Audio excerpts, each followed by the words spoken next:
প্রিয় এইচএসসি শিক্ষার্থীরা, পড়ছিলাম ডি ব্লক মৌলসমূহের রাসায়নিক ধর্মাবলী, যার মধ্যে একটা কনসেপ্ট আমাদের বাকি ছিল, যেটি হচ্ছে অবস্থান্তর মৌলগুলো বর্ণযুক্ত যৌগ তৈরি করতে পারে।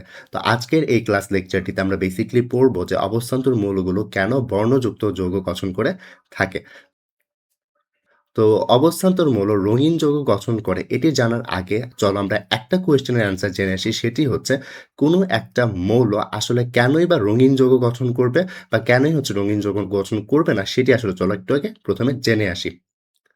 আমরা তো সবাই জানি যে ডি উপশক্তি স্তর যেটি আছে এর 5টা অরবিটাল থাকে, তাই তো? যাকে আমরা এভাবে দেখাতাম, রাইট? একটা অরবিটাল, দুইটা, তিনটা, চারটা, 5টা অরবিটাল, তাই তো?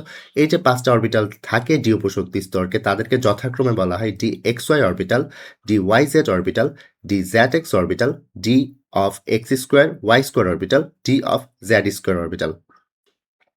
তো এখানে এই 5টি অরবিটাল যেহেতু একই উপশক্তি স্তর থেকে এসেছে, অর্থাৎ ডি থেকে এসেছে, তাদের শক্তি প্রায় সমান থাকে। অর্থাৎ বলতে চাচ্ছি এখানে D of X Y, D of Y Z, D of Z X, D of X square Y square, D of Z square, এই যে 5টা অরবিটাল রয়েছে তাদের শক্তি প্রায় সমান হয়ে থাকে।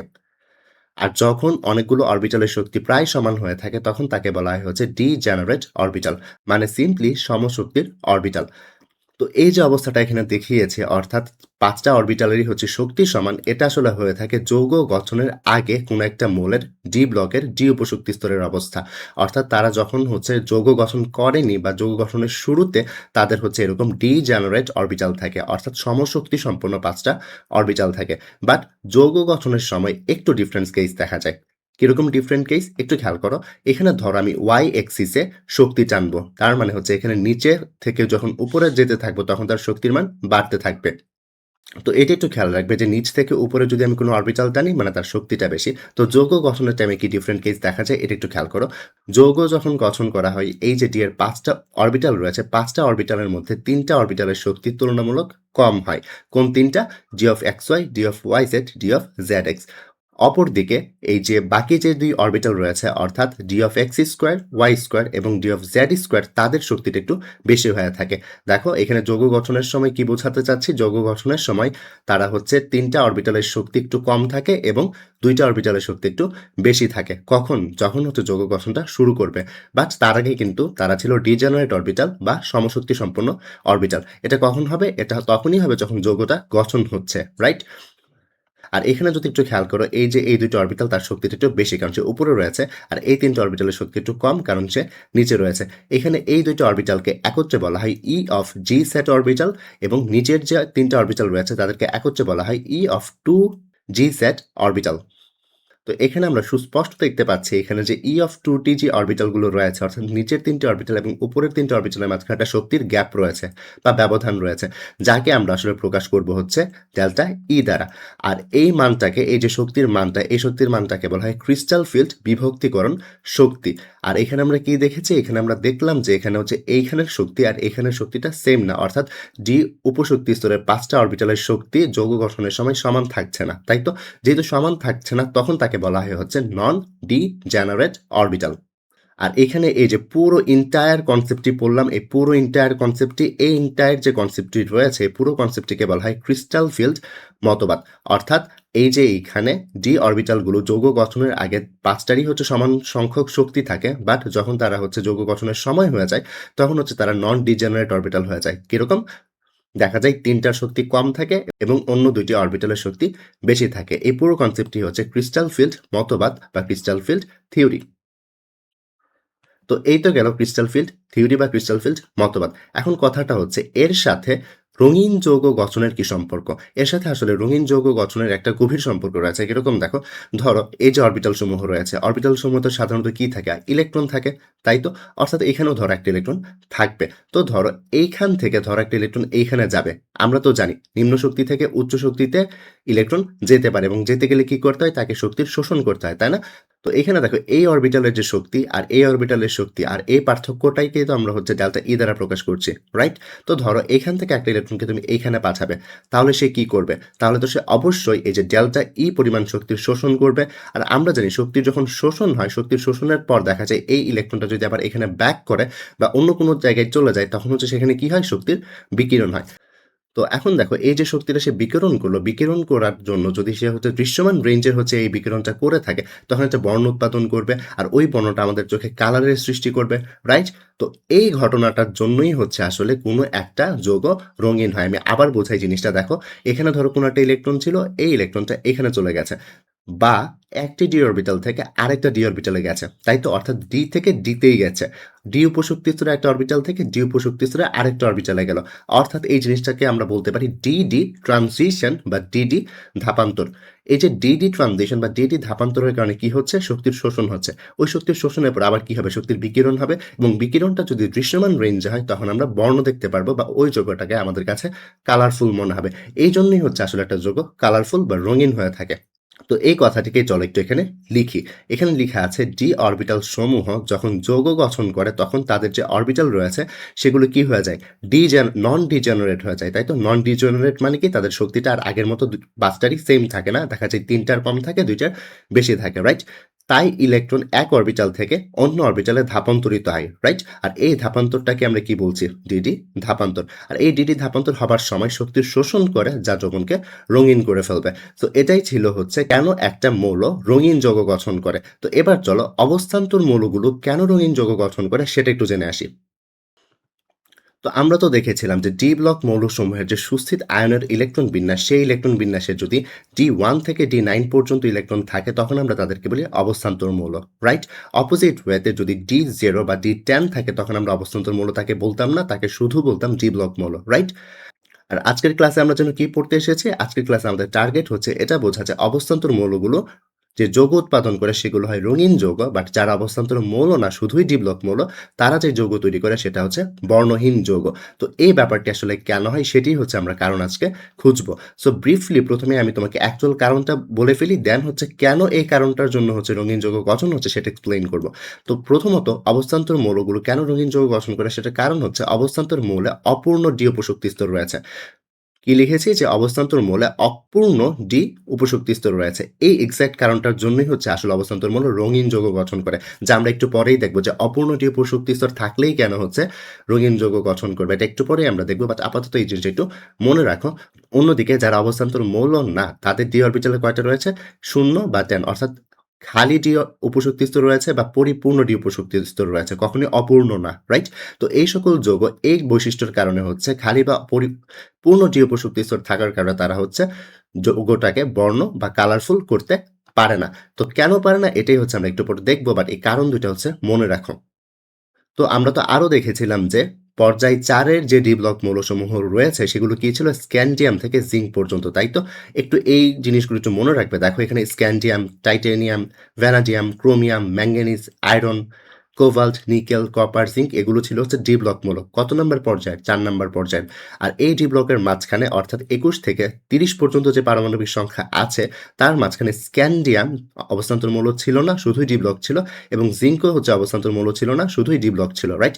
তার মানে এখানে টাইটেনিয়াম থেকে কপার পর্যন্ত যে মৌলগুলো রয়েছে তারা কি করবে? রঙিন যৌগ তৈরি করতে পারবে। কারণ তারা অবস্থান্তর মৌল।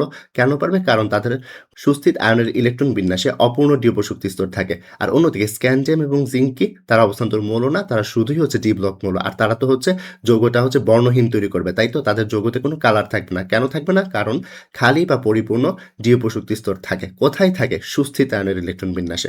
সো সামারি যদি আমরা একটু করতে চাই, আমরা এখন কি দেখলাম? আমরা দেখলাম যে ডি ব্লকের মধ্যে শুধু অবস্থান্তর মৌলগুলোই রঙিন যৌগ গঠন করবে, এটা একটু মনে রাখবে। কেননা শুধুমাত্র অবস্থান্তর মৌলগুলোরই হচ্ছে সুস্থিত আয়নের ইলেকট্রন বিন্যাসে D1 থেকে D9 এর মধ্যে ইলেকট্রন থাকে। এক্সাম্পল কি দেখেছিলাম? টাইটেনিয়াম থেকে কপার পর্যন্ত, রাইট? অর্থাৎ 22 পারমাণবিক সংখ্যা থেকে 29 পারমাণবিক সংখ্যা পর্যন্ত। তো দেখো এইটা যে যৌগটা আমি দেখাচ্ছি এখানে, এই যৌগটা বা এই দ্রবণটা হচ্ছে আসলে কপারের একটা দ্রবণ। তো দেখো কপার তো হচ্ছে আমাদের অবস্থান্তর মৌল, দেখো তার যৌগটা রঙিন হচ্ছে। অন্যদিকে অবস্থান্তর মৌল নয় কিন্তু ডি ব্লক মৌল এমন যদি হয়, তাহলে দেখো উদাহরণ হিসেবে আমরা স্ক্যান্ডিয়াম বা জিঙ্ক নিতে পারি। এদের যৌবন কি হওয়া উচিত? বর্ণহীন হওয়া উচিত, কারণ তাদের সুস্থিত আয়নের যে ইলেকট্রন বিন্যাসটি রয়েছে সেই ইলেকট্রন বিন্যাসে D0 থেকে D10 কাঠামোর হয়ে থাকে।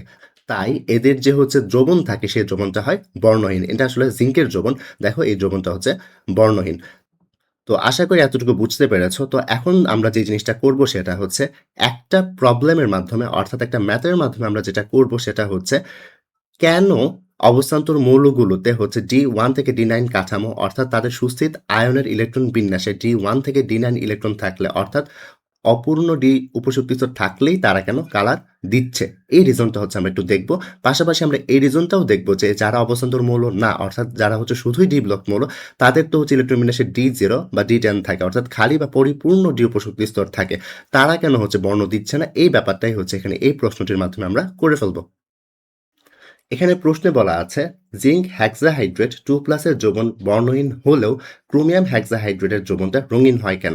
আসলে এখানে ঘুরিয়ে পেঁচিয়ে জানতে যেটা চাওয়া হয়েছে সেটা হচ্ছে জিঙ্ক 2+ যেটি রয়েছে তার যৌবন বর্ণহীন হলেও ক্রোমিয়াম 3+ এর যৌবনটা কেন রঙিন হয়? সো প্রথমত শর্টকাট আনসার তো আমরা প্রথমেই জানতাম যেটা দেখো জিঙ্ক 2+ যেটি রয়েছে সেটা হচ্ছে জিঙ্কের সুস্থিত আয়ন তাই না? আর জিঙ্কের সুস্থিত আয়নে হচ্ছে ডিতে 10টা ইলেকট্রন থাকে রাইট? ডিতে 10টা ইলেকট্রন থাকলে সে তখন আর অবস্থান্তর মৌল থাকে না, সে হয়ে যায় নর্মাল ডি ব্লক মৌল, তাই সে বর্ণহীন রাইট? অপোজিট ওয়েতে ক্রোমিয়াম যেটি রয়েছে ক্রোমিয়াম হচ্ছে একটা অবস্থান্তর মৌল কেন? কারণ এখানে ক্রোমিয়ামে হচ্ছে ডি উপশক্তি স্তর যেটি থাকে সেটা হচ্ছে অপূর্ণ থাকে, তাই সে হচ্ছে অবস্থান্তর মৌল এবং অবস্থান্তর মৌল হলে সে হচ্ছে রঙিন যৌগ গঠন করতে পারবে, তাই তো এটাই হচ্ছে আমাদের রিজন রাইট? কিন্তু কেন সেটা একটু দেখো।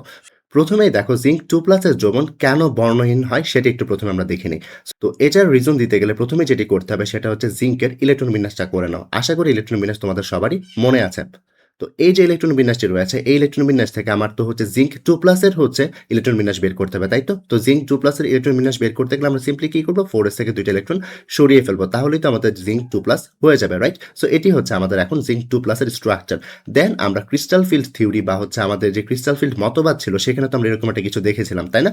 ডি উপশক্তি স্তর যেটা রয়েছে তার 5টা অরবিটাল থাকে, 5টা অরবিটালের মাঝখানে যৌগ যখন গঠন করা হয় 3টা অরবিটালের শক্তি কম থাকে, 2টা অরবিটালের শক্তি বেশি থাকে রাইট? এবং তাদের মাঝখানে একটা শক্তির তারতম্য থাকে যেটাকে ডেল্টা ই দ্বারা প্রকাশ করা হতো, তাই তো? তো এখানে যদি আমরা খেয়াল করি এখানে ডিতে কয়টা ইলেকট্রন রয়েছে? ডিতে 10টা ইলেকট্রন রয়েছে রাইট? এই যে 10টা ইলেকট্রন রয়েছে তার জন্য আমরা এখানে D10 লিখলাম। তো আর আমরা জানি প্রত্যেকটা অরবিটালে 2টা করে ইলেকট্রন থাকতে পারে রাইট? তো এখানে দেখো 10টা ইলেকট্রন রয়েছে আর প্রত্যেকটা অরবিটাল যেহেতু হচ্ছে 2টা করে ইলেকট্রন ধরতে পারে আর এখানে অরবিটাল হচ্ছে 5টা অর্থাৎ 10টা ইলেকট্রন এভাবে থাকবে, তাই তো? তো দেখো এখানে DXY হচ্ছে 2টা ইলেকট্রন, DYZ এ হচ্ছে 2টা ইলেকট্রন, DZX এ হচ্ছে 2টা ইলেকট্রন এবং DX2Y2 হচ্ছে 2টা ইলেকট্রন, D অফ Z2 হচ্ছে 2টা ইলেকট্রন। তো এখন দেখো একটা যৌগ যদি হচ্ছে রঙিন হতে হয় তাকে তো অবশ্যই হচ্ছে এইখান থেকে একটা ইলেকট্রন উপরের যে অরবিটাল রয়েছে সেখানে ধাপান্তরিত হতে হবে, তাই না? অর্থাৎ ডি ট্রানজিশন বা ডি ধাপান্তর হতে হবে, তাহলেই তো যৌগটা রঙিন হবে। কেন হবে? কারণ সে হচ্ছে তখন শক্তি শোষণ করবে, দেন আবার এটা ছেড়ে দিয়ে দৃশ্যমান আলোতে সে হচ্ছে বর্ণযুক্ত একটা যৌগ হয়ে যাবে রাইট?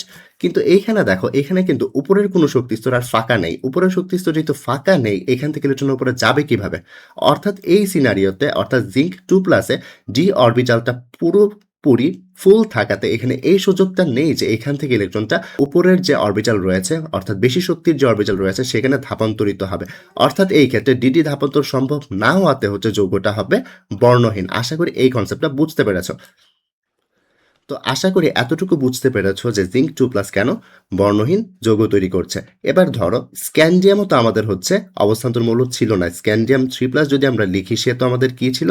সে আমাদের ছিল হচ্ছে শুধুমাত্র ডি ব্লক মৌল, তাই না? সে কিন্তু অবস্থান্তর মৌল না, আমরা দেখে এসেছি। তো স্ক্যান্ডিয়াম 3+ এর ক্ষেত্রে কেন হচ্ছে যৌগটা বর্ণহীন হয় এটা একটু এক্সপ্লেইন করে ফেলি, যদিও এটা আমাদের এই প্রশ্নের পার্ট না, তারপর একটু করে ফেলি। দেখো স্ক্যান্ডিয়াম 3+ এর যদি ইলেকট্রন বিন্যাস করো সেখানে কি যেন দেখতে পারতাম আমরা? D0 চলে আসতো, তাই না? তার যেহেতু হচ্ছে খালি ডি উপশক্তি স্তর ছিল তার জন্য আমরা তাকে যেন কি বলতাম? ডি ব্লক মৌল বলতাম, তাকে আমরা অবস্থান্তর বলতাম না। অর্থাৎ এই ক্ষেত্রে দেখো D10 এর জায়গায় কি হয়ে যাবে? D0 হয়ে যাবে, অর্থাৎ এই ইলেকট্রনগুলো এখানে থাকবে না রাইট? এখানেও ইলেকট্রন থাকবে না, এখানেও ইলেকট্রন থাকবে না। তাহলে তো এখানে নিম্ন যে অরবিটাল রয়েছে সেই নিম্ন অরবিটাল থেকে উচ্চ অরবিটাল ইলেকট্রনের ধাপান্তর হওয়ার কোনো সুযোগই নেই, তাই তো?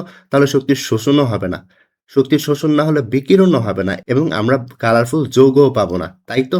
সো এই জন্যই হচ্ছে ডিতে 0 ইলেকট্রন থাকলে স্ক্যান্ডিয়ামটা হচ্ছে আর বর্ণ দিতে পারে না, কারণ ধাপান্তরের জন্য অর্থাৎ ডিডি ধাপান্তর তখনই সম্ভব হবে যখন এখানে ইলেকট্রন থাকবে, বাট স্ক্যান্ডিয়ামের ক্ষেত্রে ডিডি ধাপান্তর কেন সম্ভব না? কারণ সেখানে তো ইলেকট্রনই নেই ডি অরবিটালে, তাই তো?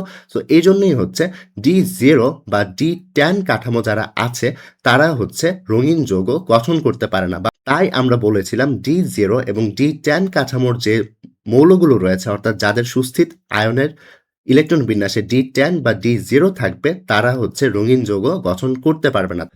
তো আশা করি অ্যান্সারটি পেয়ে গেছো। এবার আসি যে ক্রোমিয়াম যেটি আছে অর্থাৎ অবস্থান্তর মৌল যেটা আছে সে কেন রঙিন দ্রবণ তৈরি করতে পারছে? তার জন্য ইলেকট্রন বিন্যাসটাকে করে ফেলো। ইলেকট্রন বিন্যাস ক্রোমিয়ামের তো আমরা সবাই জানি এরকম হয়, তাই তো? তো এখান থেকে দেখো ক্রোমিয়ামের সুস্থিত আয়ন কত ছিল? Chromium 3+, right? ক্রোমিয়াম 3+ এর ইলেকট্রন বিন্যাস তো আমরা করে এসেছি, তাই তো? তো তারপরের পার্ট কি? তারপরের পার্ট হচ্ছে আমাদের এই থিওরিটা লিখে ফেলা, তাই তো? তো এখানে দেখো ক্রোমিয়ামের যে হচ্ছে ডি-তে কয়টা ইলেকট্রন রয়েছে? 3টা ইলেকট্রন রয়েছে, তাই তো? ডি-তে যদি 3টা ইলেকট্রন থাকে তাহলে এখানে আমরা হুন্ডের নীতি অনুযায়ী ইলেকট্রন প্রবেশ করাবো, তাই? এখানে হচ্ছে একটা, ডি-ওয়াই-জেডে একটা, ডি-জেড-এক্সে একটা, তাই তো? তো এই 3টা ইলেকট্রনকে আমরা প্রথমে কি করব? নিচের শক্তির অরবিটালে প্রবেশ করাবো। কারণ আমরা জানি হুন্ডের নীতি অনুযায়ী নিম্ন শক্তির অরবিটাল ইলেকট্রন আগে যায়, তারপর উচ্চ শক্তির অরবিটাল ইলেকট্রন আগে যাবে। সো যেহেতু এখানে এই 3টা অরবিটালের শক্তি কম, অর্থাৎ এখানে ইলেকট্রন একটা, একটা করে প্রবেশ করবে, রাইট? তো এইখানে দেখো ইলেকট্রন রয়েছে। সো এই ইলেকট্রনগুলো চাইলে কি করতে পারবে? এই ইলেকট্রনগুলো চাইলে হচ্ছে উচ্চতর যে অরবিটাল রয়েছে শক্তির সেখানে যেতে পারবে। আর সেখানে যদি যায় তখন কি হবে? শক্তির শোষণ হবে। আর শক্তির শোষণ হলে কি? বিকিরণ হবে এবং সেই যৌগটা তখন কি হয়ে যাবে? রঙিন হয়ে যাবে। তো এই জন্যই হচ্ছে আমরা বলেছিলাম যে সকল যৌগের সুস্থিত যে সকল মৌলের সুস্থিত আয়নের ইলেকট্রন বিন্যাসে D1 থেকে D90 ইলেকট্রন থাকে তারা রঙিন যৌগ গঠন করতে পারে। কারণ কেন? কারণ দেখো D1 থেকে D9 মানে কি?